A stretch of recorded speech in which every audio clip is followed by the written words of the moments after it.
Breaking news చూస్తున్న ఆంధ్రప్రదేశ్ రాష్ట్రంలో టీచర్ల బదిలీలకు సంబంధించి ముసాయిదా విడుదల చేశారు.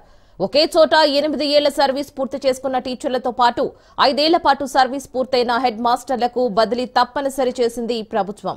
4 కేటగిరీలుగా ఉపాధ్యాయుల విభజన చేశారు. ఈ నెల 7వ తేదీలోగా ఆన్లైన్లో సలహాలు సూచనలు పంపాలని విద్యాశాఖ ఆదేశాలు జారీ చేసింది. కొత్త విద్యా సంవత్సరం ప్రారంభమయ్యేలోపు బదిలీ ప్రక్రియ పూర్తి చేయాలని ప్రభుత్వం నిర్ణయం తీసుకుంది. టీచర్ల బదిలీలకు సంబంధించి కొత్త చట్టం తెచ్చే ఆలోచనలో ఏపీ సర్కార్ ఉంది. ఆంధ్రప్రదేశ్ రాష్ట్ర ఉపాధ్యాయ బదిలీల నియంత్రణ ముసాయిదా చట్టం 2025 పేరుతో బిల్లు తీసుకువచ్చే అవకాశం ఉంది.